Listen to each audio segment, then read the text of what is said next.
ทรัมป์หวนคืนทำเนียบขาวประกาศเปิดศึกการค้าระลอกใหม่กับจีนสงครามการค้าระหว่างสองมหาอำนาจจะดุเดือดแค่ไหนและจะส่งผลกระทบต่อโลกและไทยอย่างไร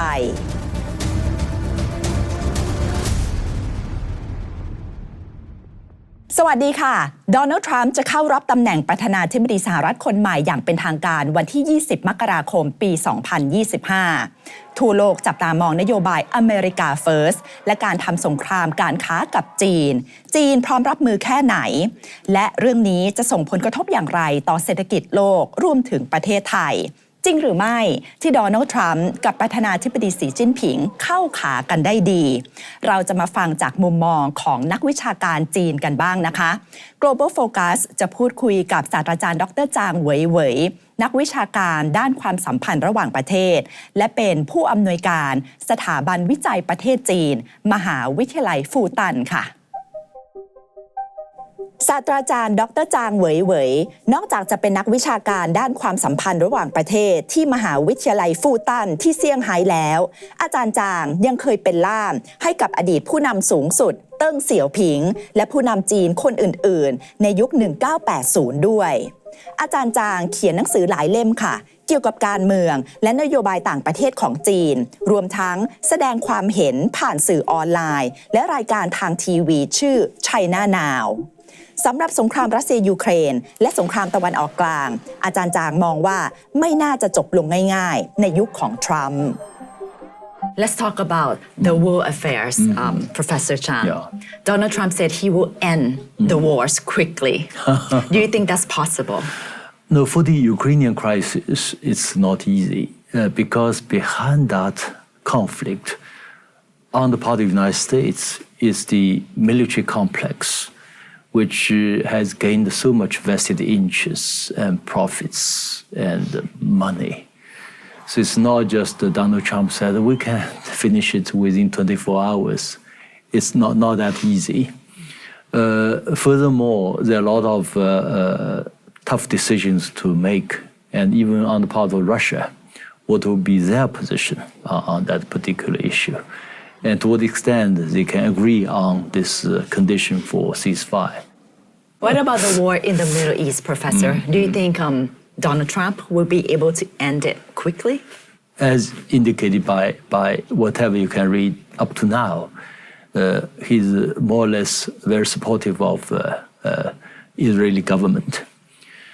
And his main target, to my mind, is Iran. So I think he's trying to perhaps facilitate a kind of reconciliation between Israel and Saudi Arabia, and with target on Iran. So that will not be the best solution for the Middle East crisis. And Trump has never been a supporter of the two-state solution. He moved the capital of the U.S. embassy to Jerusalem, which is also, again, a violation of the two-state solution.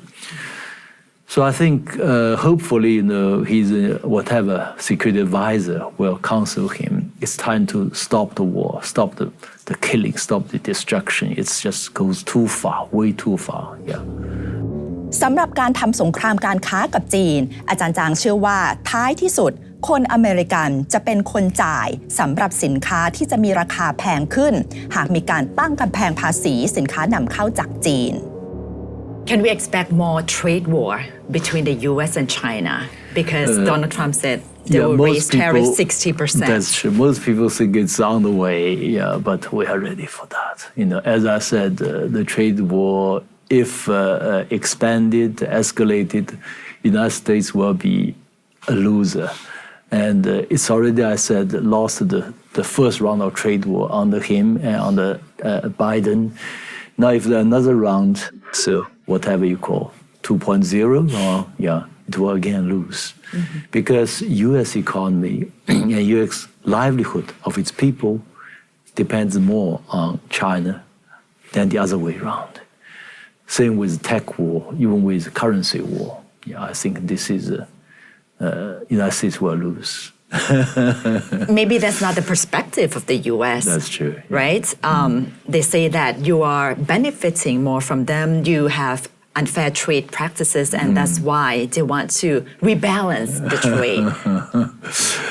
They are not facing the reality. The reality is U.S. companies have made huge profits in China.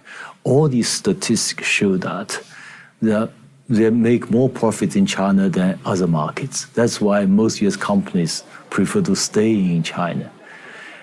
But the point is that the redistribution system in the United States is excessively capitalistic. It's rich for the rich, and rich becomes richer. So some people, it's oligarchy rather than democracy. And in other words, you made a lot of profits in China, but you have no way to have them in one way or another, at least distributing a bit of these profits into the American general public.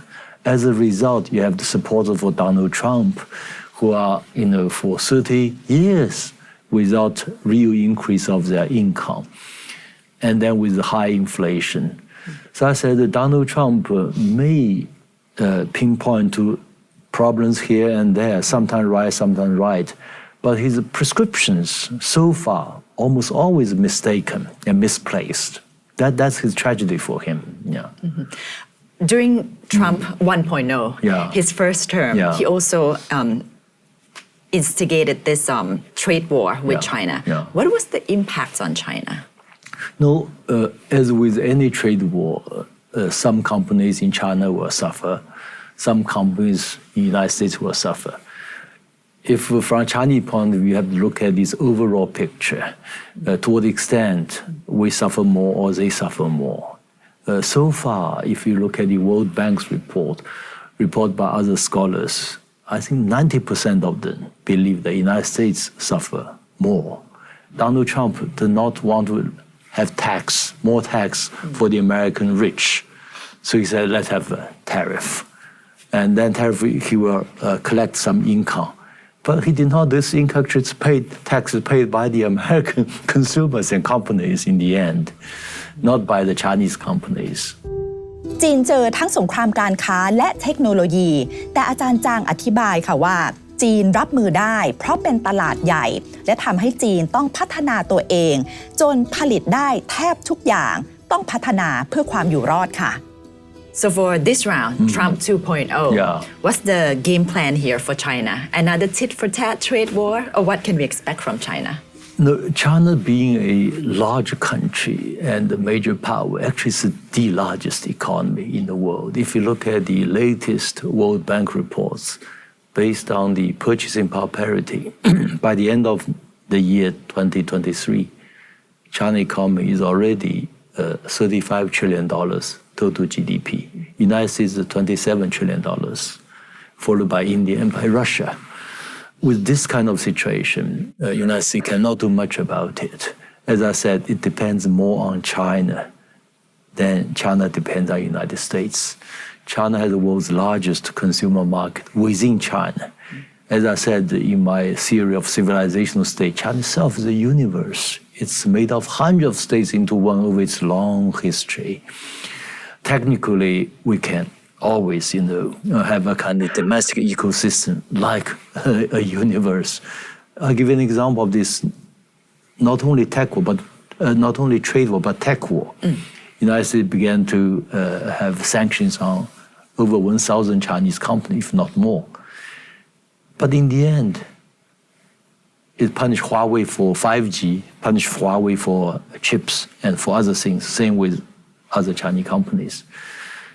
For chips alone, before the tech war started and before the trade war started, Chinese said, let's have an ecosystem. We should find this with us.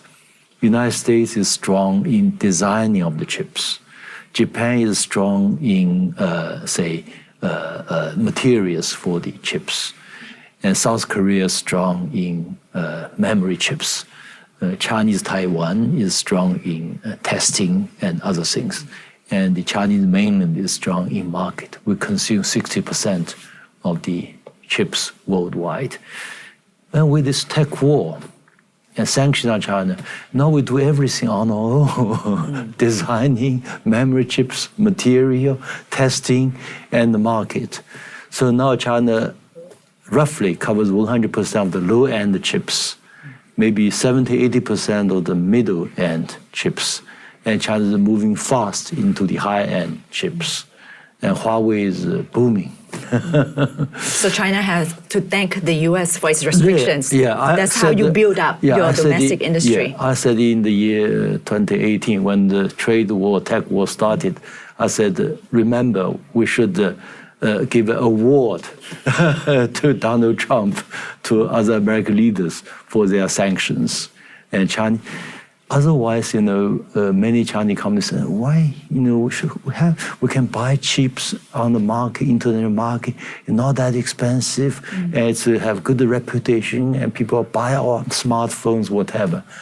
Now with this imposition of trade war, tech war, what has happened is China has to produce everything on its own. We prefer international ecosystem, but since the United States start this kind of trade war, tech war, we have no other choice. It's a matter of survival. Do you see more tech war coming as well with Donald Trump? If I'm asked to give advice to Donald Trump, I would say, you have to seriously draw lessons from why your first trade war failed, and then why your tech war is on the way to failure, or it's basically failed with rise of Huawei, with the rise of Chinese. I think China, as I said, every year we produce more engineers and scientists, more than the Western countries combined. And even today, up to now, most Chinese kids prefer STEM, hard sciences, in high school. They will choose high science rather than journalism or MBA, So this is a very good tradition since the founding of New China in 1949. We focus on science, on hard subjects. And even in the most contested field of AI, now there are apparently two ways. One is the American way, the ChatGPT, whatever, And the Chinese way, it's about amalgamation of AI with every branch of industry. Traditional ones like even agriculture, it's about AI, it's about satellite, and then with advanced industry like quantum technology and big data and cloud. So China and United States both are in the fourth frontier of the new industrial revolution. From my point of view, China is slightly ahead. It's also good for Thailand, because I checked your national plan for development. Your focus will be on green technology, digital economy, cloud economy, on electric cars. In all these areas, China is more advanced than the United States. And so this fastest growing area of cooperation between Chinese companies and Thailand is in these new areas. What makes China develop this sector so quickly? We have a China model and an expert of that model. No, to be honest, if you look at this, say why China has outcompeted the Western countries in EVs, because the result of 4 or 5 year plans, which means 20 years. Why China also outcompete the Western countries in, say, solar panels, a concrete example. It's 12 years continuous planning. So with the Western model, you have every 4 years a new government and new policies abandoned. I'll give you an example. Germany produced this German industry 4.0 back in 2013, so 11 years back. It's about a smart economy and intelligent manufacturing. China was deeply touched and inspired by that plan. So China produced its own plan called Made in China 2025, inspired by a German plan. By the end of last year, or up to now, the German plan is in tatters. People forgot. But China's Made in China 2025, it's done, or basically done, ahead of the schedule. In many areas, ahead of the schedule. Major reason is, unfortunately, my sympathy for my German friends. I told them frankly this time in Europe.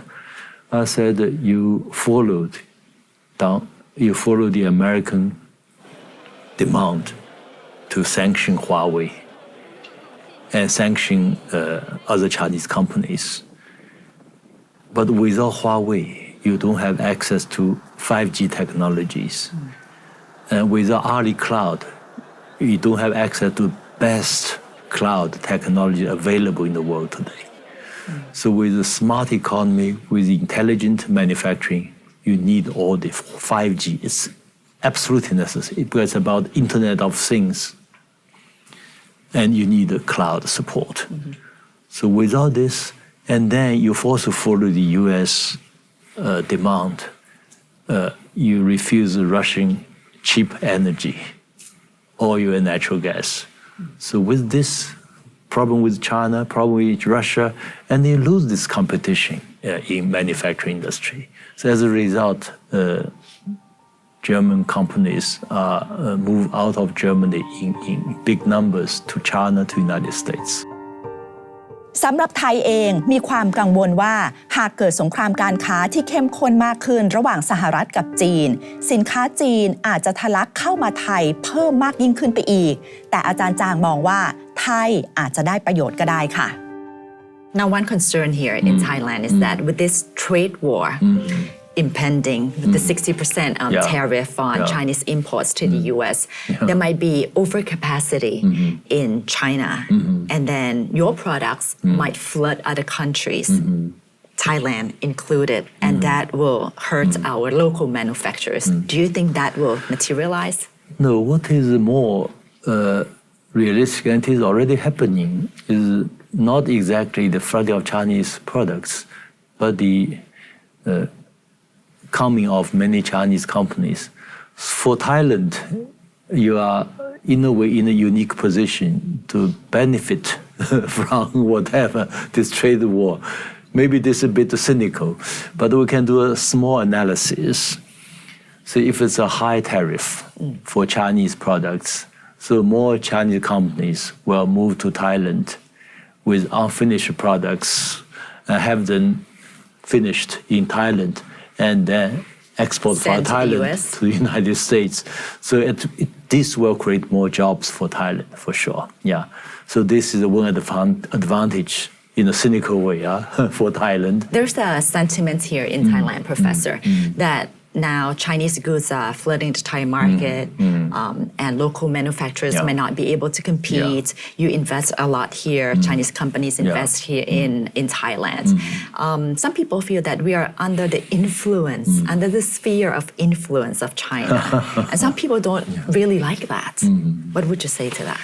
Well, I hope it will have a different attitude.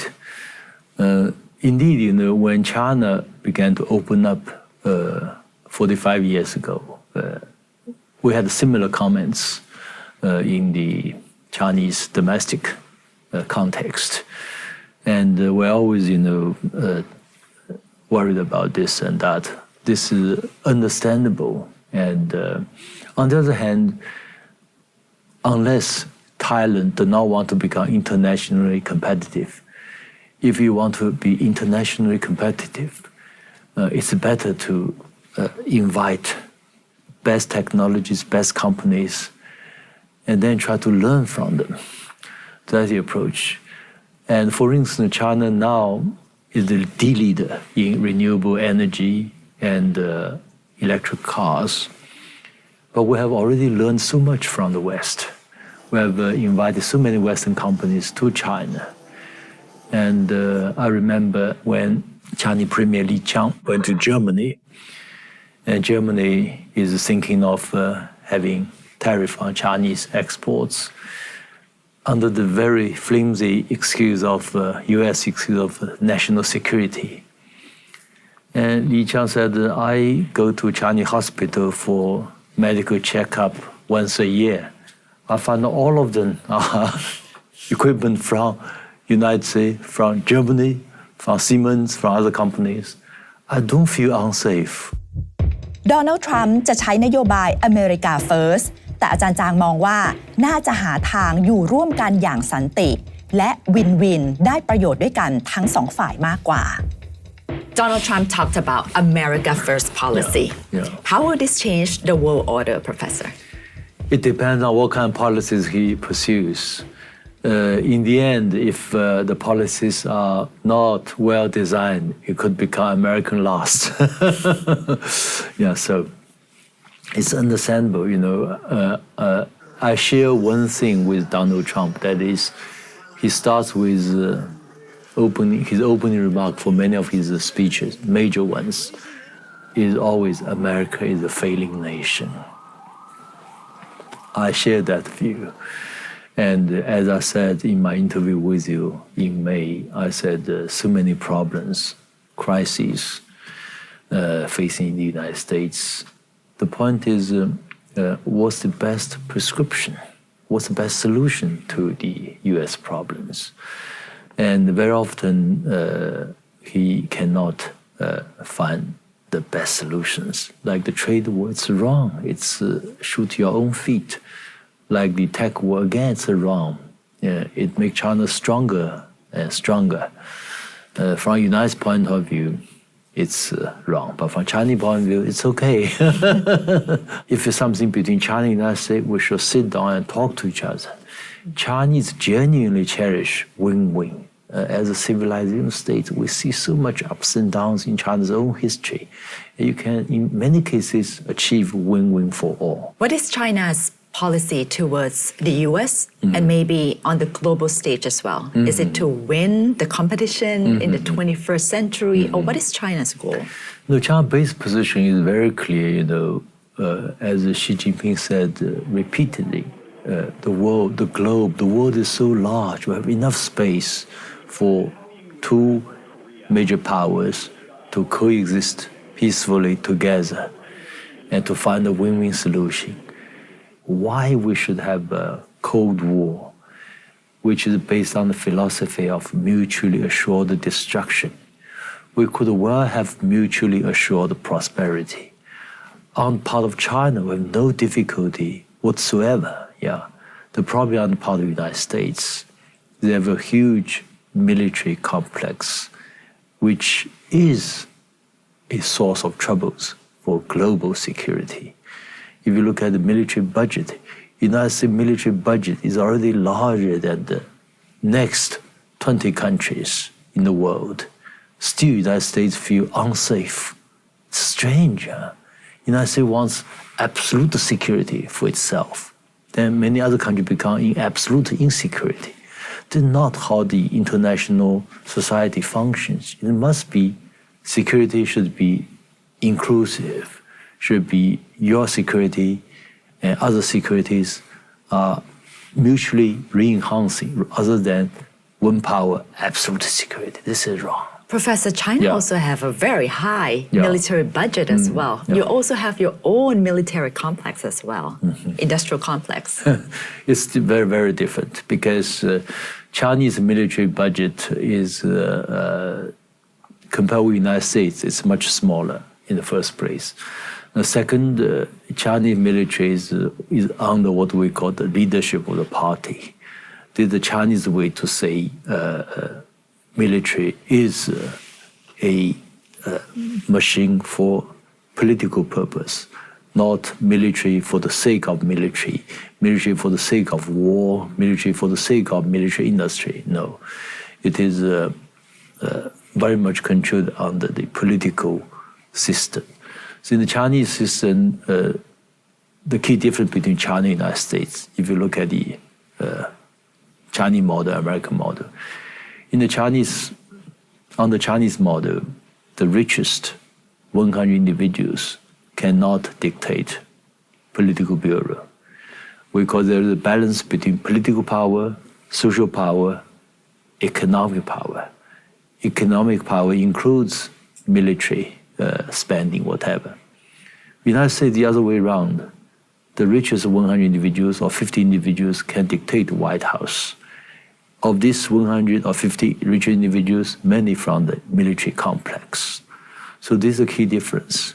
And this is also why this oligarchy, this they call of the 1%, by the 1%, for the 1%. Why China is one of very few countries that embraced globalization, and most Chinese still feel we should further embrace globalization.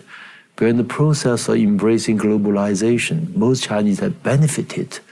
They began to own automobiles, they began to own best smartphones, they began to have highways, bullet trains through globalization.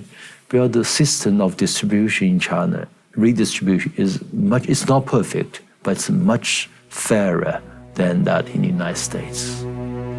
โดนัลด์ทรัมป์บอกว่าเขากับประธานาธิบดีสีจิ้นผิงเข้ากันได้ดีจริงหรือไม่และหากสหรัฐแตะเรื่องไต้หวันจะเกิดอะไรขึ้น President Donald Trump said that he gets along with President Xi Jinping very well. Yeah. Is that true?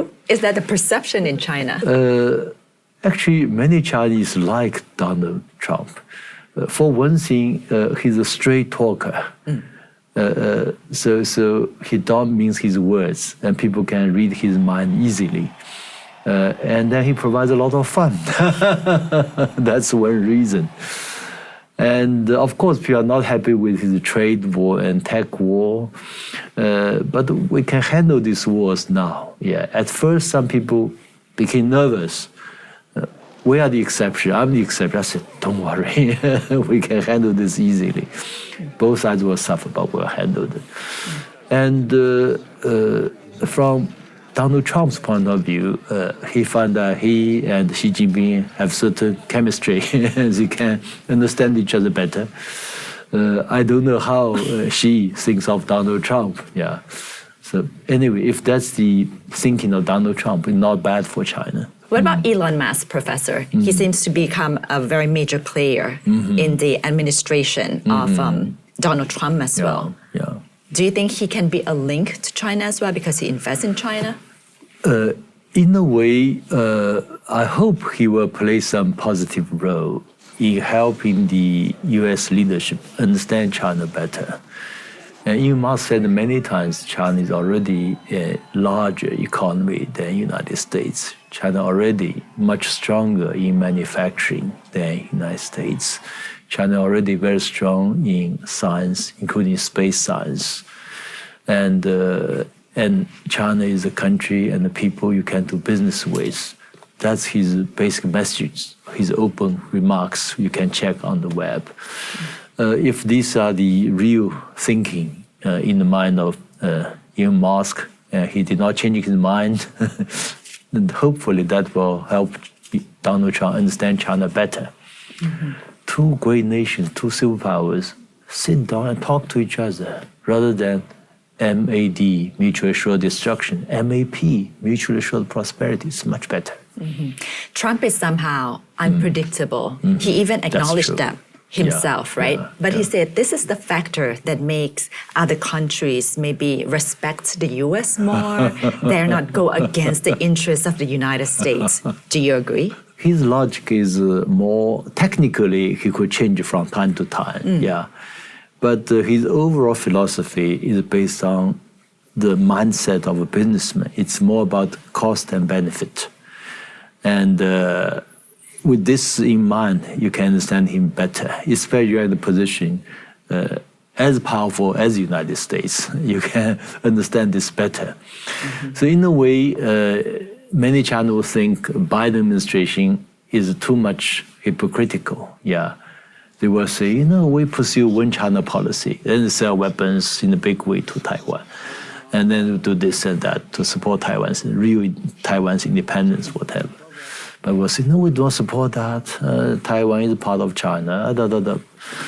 And Donald Trump maybe he will bluff, here and there.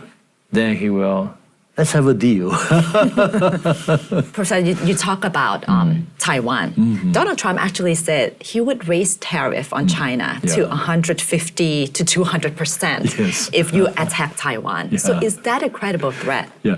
And did you see the reaction from the Chinese readers in Chinese social media? People applauded. 200%, why not 400%?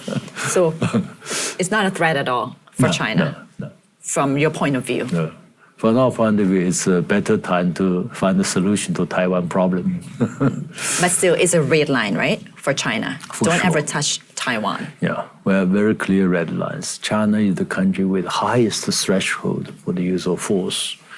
But on the other hand, we have very clear red lines which no country can cross, especially on the issue of Taiwan. In other words, China will achieve this reunification with Taiwan through peaceful means or non-peaceful means or something between whoever in power in the United States, in the White House, has nothing to do with our decision on Taiwan.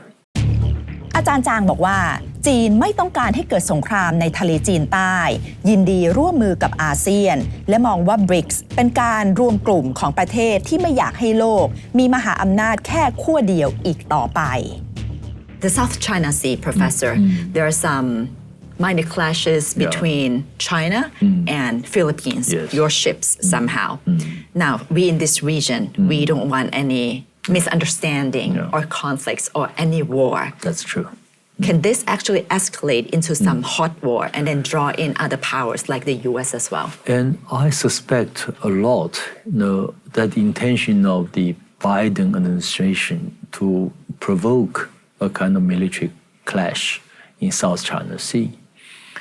But the Chinese are sophisticated enough and considerate enough to have a kind of reaction, strong, powerful, yet with a lot of restraint to the what we call provocation from the Philippines. The maximum extent, they only use the water cannon. That's very important. We did not fire a shot. That will not be the case with other major powers. Professor, you said Philippines provoked you. If I asked them, they would definitely say China provoked them.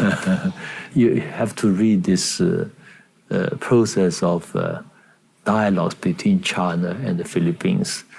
The recorded memorandum of understanding or unrecorded but understanding between the two sides on how to handle these islands. And without, you can see, you can even read the foreign policy analysis. This provocation goes up when the United States express its support. When the United States is more silent, far less provocations. But the Philippines knows its military, its navy is tiny compared with China. We can handle this with even perhaps one destroyer, 055 destroyer, the most advanced destroyer in the world, can cope with the whole Filipino Navy. So it's a no match, but we exercise restraint because all ASEAN members in China signed into this declaration on the Code of Conduct in South China Sea. It's non-committal, not legally binding, yet in this declaration, it's stated there should be peaceful solution to provocations. So we are short of that, whatever, real kind of firing shots. And further, Philippines did not do that either. If Philippines began to fire shot, then it knows what will be the consequences. So there is understanding subtly, neither side want to go to two extremes. But I'm pretty sure ASEAN itself would engage with both China and the United States as well. From China's perspective, how do you want to see this relationship? ASEAN and China and ASEAN and the US. What's the best scenario for you? China is very open on that. China is not against at all Thailand or ASEAN developing great relations with the United States. As I said last time, but China will not be very happy if ASEAN or any other country say, cutting China's core interests like Taiwan. So this is very reasonable. Yeah. So you can be friends with everyone. China itself is always friends with everyone. As I said repeatedly, Chinese philosophy is vis-a-vis other countries, a friend or potential friend. Even the Philippines now, from Chinese point of view, troublemaker, but 2-3 years from now, it could become friend. Yeah. So with the civilizational state, you have a longer vision. For BRICS, Professor, is BRICS trying to balance the U.S.? Is that the whole purpose of BRICS? BRICS is very important because now is the rise of the global South.